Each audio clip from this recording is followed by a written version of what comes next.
Avec Photoshop CS6, vous avez à votre disposition un outil très utile qui va vous permettre de réaliser une sélection plus précise d'éléments qui sont généralement complexes à détourer, tels que des poils ou encore des cheveux par exemple. Donc, comme vous pouvez le voir, j'ai ici l'image d'un chat que je souhaiterais détourer afin de l'isoler de son environnement. Et pour cela, je vais utiliser cet outil qui s'appelle l'outil Améliorer le contour.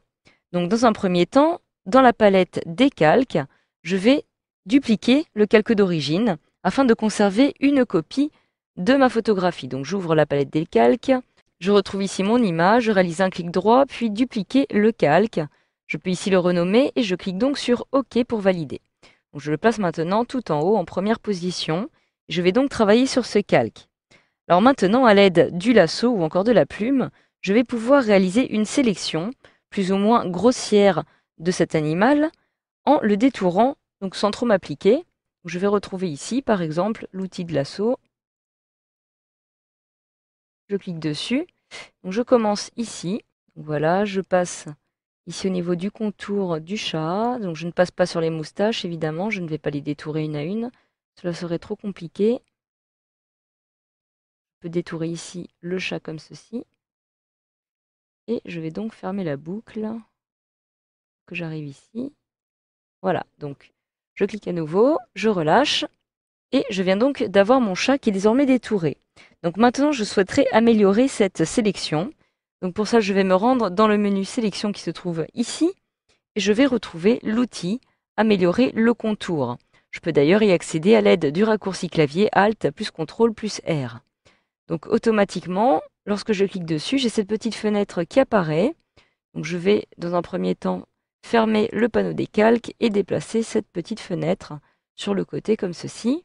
Donc je retrouve ici dans un premier temps différents modes d'affichage qui apparaissent ici que je vais pouvoir modifier, puisqu'en effet je trouve maintenant dans ma zone de travail un mode d'affichage assez particulier qui vient d'apparaître avec uniquement ma sélection. Donc pour le modifier, il me suffit de cliquer ici. Je vais pouvoir utiliser un cadre de sélection actif, une incrustation, mon image détourée sur fond noir, mon image détourée sur fond blanc, c'est celle que j'ai actuellement, ou alors mon image qui va apparaître en blanc sur un fond noir, mon image sur un calque, ou alors mon image maintenant qui va être affichée sur le calque. Alors je vais choisir, pour voir un peu plus les détails, par exemple noir et blanc.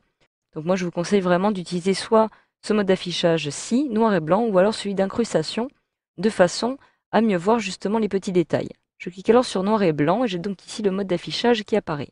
En dessous, je vais maintenant pouvoir appliquer d'autres options à mon détourage, comme par exemple la détection des contours. Donc si je souhaite disposer ou non d'un rayon dynamique en modifiant le rayon ici. Je vais aussi pouvoir régler le contour en fonction du lissage, du contour progressif, du contraste ou encore du décalage du contour que je souhaite appliquer à celui-ci. Et enfin, je vais pouvoir maintenant retrouver des paramètres relatifs à la sortie de ma sélection avec notamment, par exemple, la décontamination des couleurs. Donc afin d'utiliser cet outil, je vais dans un premier temps cliquer sur la petite icône qui apparaît ici, qui apparaît sous forme de plume et qui va donc me permettre de réaliser justement un contour. Donc je déplace cette petite fenêtre ici. Donc il va me suffire tout simplement de cliquer comme ceci, par petits à-coups, au niveau de la délimitation que je viens de réaliser. Et comme vous pouvez le voir, je fais donc apparaître en fait les petits poils du chat au fur et à mesure. Donc c'est une option très intéressante puisque lorsque je passe cet outil sur le bord de ma sélection, le logiciel Photoshop va en fait reconnaître que les différents pixels qui représentent les poils par exemple vont appartenir au chat. Ils sont donc automatiquement détectés ici.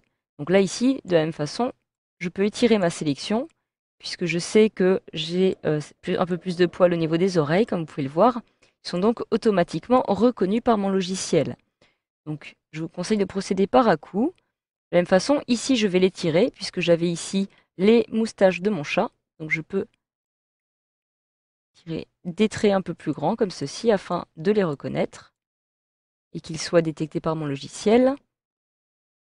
Je vais m'arrêter ici volontairement par exemple au niveau de ma sélection, justement pour voir la différence entre les poils que j'aurai sélectionnés et ceux qui n'auront pas été sélectionnés dans cette partie de mon image. Donc voilà, donc grâce à cet outil, la sélection va ainsi attraper tous ces éléments, donc les poils, les moustaches, etc., mais aussi les cheveux, qu'il est en général très compliqué de détourer. Donc je m'arrête là. Maintenant, je vais pouvoir choisir une sortie pour ma sélection. Donc si je clique sur le petit menu déroulant qui apparaît ici, j'ai plusieurs possibilités.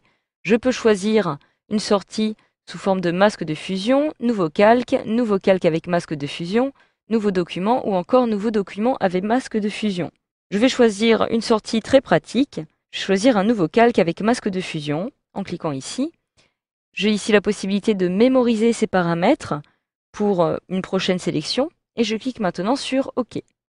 Donc voilà, maintenant si je retourne dans mon panneau de calque en cliquant ici pour le faire apparaître et que je décide par exemple de placer un calque en dessous, je peux donc créer un nouveau calque. Je vais placer justement sous mon arrière-plan avec mon chat et je vais maintenant lui appliquer par exemple un remplissage de couleurs. Je vais choisir ici une couleur rouge pour avoir une meilleure visibilité. Je clique alors sur OK. Et si maintenant je réalise un zoom avant, à l'aide du raccourci clavier CTRL plus, comme vous pouvez le voir, je retrouve ici les détails qui apparaissent très nettement, tels que les moustaches ou encore les petits poils des oreilles, etc. de mon animal. Donc cet outil est donc vraiment très pratique, comme vous pouvez le voir. Alors qu'à l'inverse, en ce qui concerne cette zone où je n'avais pas détouré justement les poils de cette façon, bien ici le travail est vraiment moins précis. Donc voilà, grâce à cette formation, vous savez désormais comment utiliser l'outil d'amélioration du contour dans votre logiciel Photoshop CS6.